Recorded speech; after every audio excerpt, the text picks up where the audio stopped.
60 mètres chez les nationaux. Les seniors, vous voyez la start list qui s'affiche. Ça va être, et ben pourquoi pas les 8 qualifiés, on ne sait pas, hein, puisqu'il y a 10 qualifiés autant, les 2 meilleurs et les 10 qualifiés autant, pourquoi pas, hein, c'est tout le mal qu'on leur souhaite. Mais en tous les cas, on va avoir du spectacle et on devrait avoir une arrivée extrêmement serrée. Et en plus, pour beaucoup, avec des chronos, des records qui ont été battus cette saison. Et très récemment, effectivement. Des athlètes qui sont en forme, qui ont visé ce pic de forme, en tout cas pour certains. C'est ça. Ça n'est pas relevé. Il s'est complètement affaissé. Oh là là, c'est parti. Ah oui, puis il y a déjà. Alors je sais pas si c'est Maxime Lancelot qui part très bien. Ouais, regardez là. Jérémy Benoît, il n'a jamais été dans la course. Jamais dans la course, le départ raté. Et la deuxième place va échoir à Khalilou Bouaré. Le gros départ de. Celui qui a la meilleure performance des engagés, Mamadou Fall Sarr, le Sénégalais, 6 secondes 65 cette saison.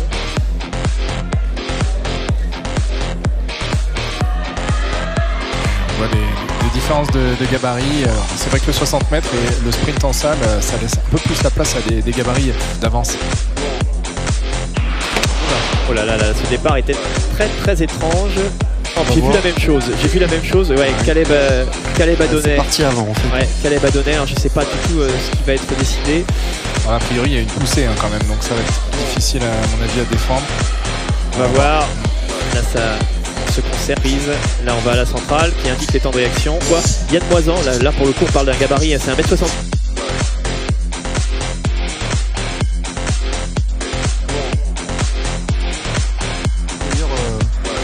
Pierre-Charles Pierre-Charles fait la moue, mais on a vu un petit signe quand même du jury pour informer l'athlète de ce qui s'est passé. On est aussi dans une optique d'explication et pédagogique, bien sûr. Pédagogie, ouais, voilà. C'est vrai qu'il y a eu une poussée, donc ça laisse entendre que l'athlète a voulu anticiper le départ. Là, c'est départ propre pour tout le monde. Couloir 1, Mamadou Fall Sarr qui... Facile. Oh, attention, ça a été vite à l'extérieur pour Mathieu Martinet également. Le chrono, il n'a pas forcé son talent, hein, Mamadou Fall Sarr. Il a regardé sur sa droite pendant toute la course. Il a vu que personne n'était à sa hauteur. Il s'est contenté de ça. Il a couru un petit 45 mètres, on va dire. Voilà, c'est ça. Couloir 1, ouais, c'est ça. Couloir 1 et 8 aux 2 premières places, c'est pas souvent. Comme quoi le fait d'être à l'extérieur sur cette ligne droite centrale n'est pas du tout un désavantage. Alors après il y a certains athlètes qui aiment bien être à la bagarre, mais bon sur 60 mètres il faut quand même qu'ils soient concentrés sur ce qu'ils ont à faire, sur leur mise en action. Après ils commencent à lever la tête à mi-course. Il fait un temps moyen. Les chronos de cette série avec Mamadou Fall Sarr et Mathieu Martini qui prennent les 2 places directement qualificatives. Et derrière on attendra un petit peu avec une petite déception pour les 2 Bretons, Caleb Adonnet et Edouard Catala. Ça s'attendait peut-être un petit peu mieux.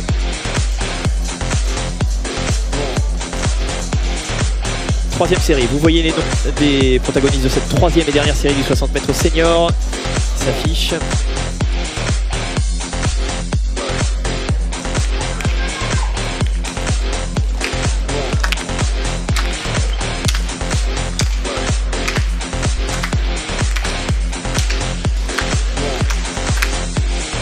On a un petit peu de temps à se mettre en place, hein, c'est important. Hein.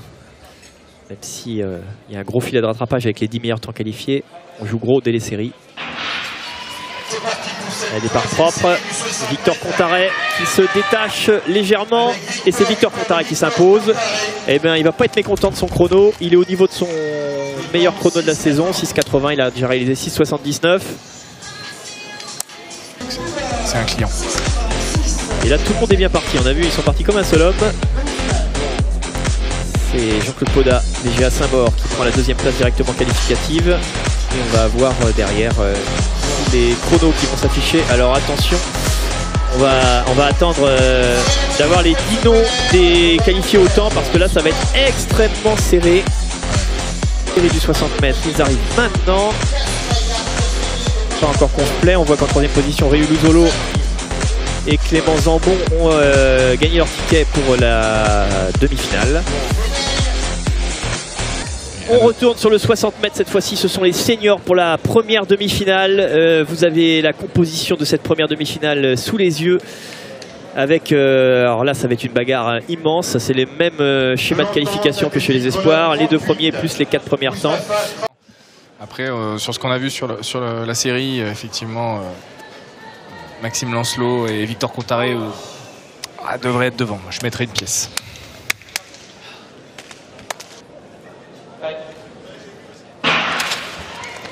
Et c'est parti, c'est bien parti pour Victor Contarret. Alors qui bouge beaucoup mais qui arrive à être efficace, et Victor Contarret qui s'impose. Et ben il sera pas venu pour rien. C'est sa meilleure performance de la saison. Il se rapproche de son record personnel. Et pourquoi n'irions-nous pas visiter un chrono sous les 6,70 en finale? Victor Contarret 6,72, Maxime Lancelot 6,78, c'est son record personnel. On a encore du record personnel. C'est super bien parti au couloir 4 pour Maxime Lancelot. Hein. Il a jailli. Victor Contarret aussi, hein, c'est bien parti. Ouais. Bon, je récupère ma pièce.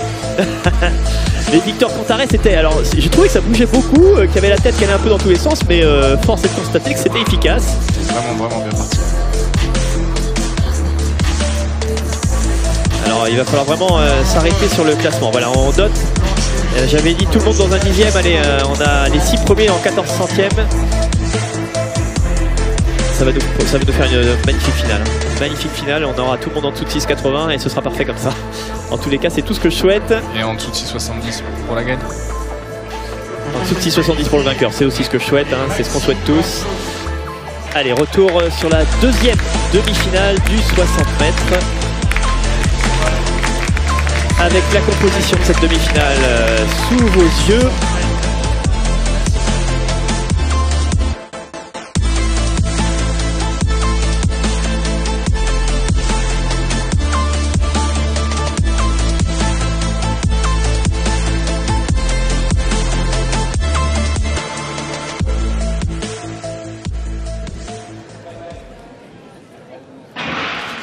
C'est parti pour cette deuxième demi-finale avec Andy Velnom qui avait pris un bon départ, mais ça se détache très nettement pour Mamadou Falsar. Et encore une fois, comme en série, tout en contrôle. Alors est-ce qu'il va se lâcher en finale, Mamadou Fall? 6,75. Ouais, on a quand même l'impression qu'il peut appuyer un petit peu plus et mettre un petit peu plus de rythme, mais bon. Après, ça peut être sa forme de course aussi. Il fait même pas un bon départ. Et derrière, il s'affole pas. Il est tout en relâchement. C'est trop facile. Alors les recherches ont été faites rapidement. Il n'y a pas de record de France Espoir. C'est Pauline Stay, mais elle est cadette. Chloé Leroc, elle est cadette sur le 3000 mètres de marche.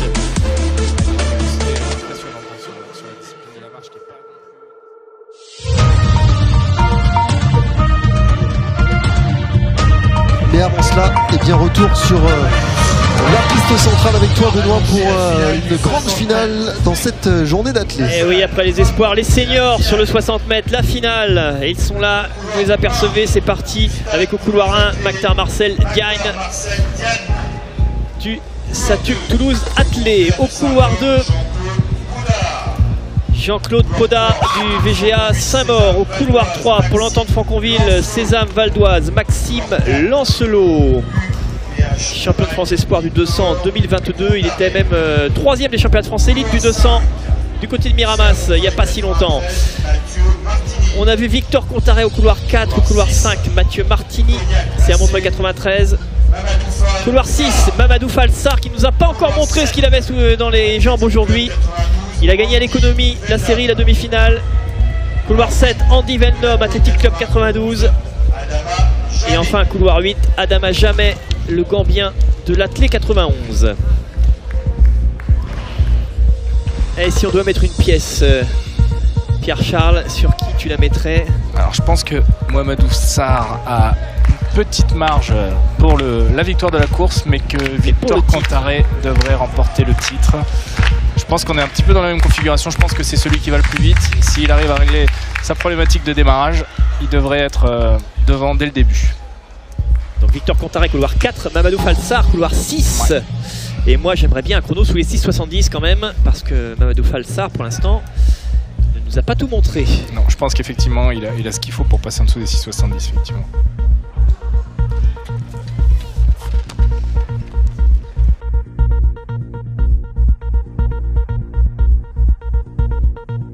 La piste centrale. Attention, Victor Contarret qui a pris un carton jaune.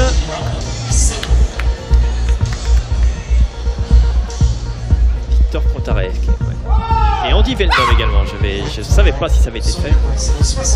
Couloir 4 et 7 ont été avertis.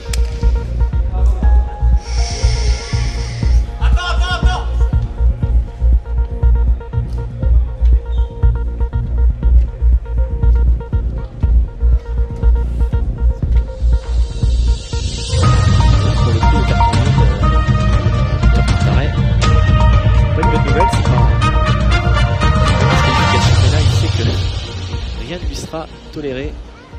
Surtout que c'est pas dans cette série-là qu'on en avait un qui en a pris un tout à l'heure en demi-finale. Ouais. En théorie, ça lui en fait un deuxième. Si c'est le cas, ce sera corrigé a posteriori. En tous les cas, c'est parti. Et c'est alors Mamadou Falsar à la démonstration 6,66. Voilà Mamadou Falsar, le chrono qui nous était promis depuis tout à l'heure. Il l'a réalisé en finale.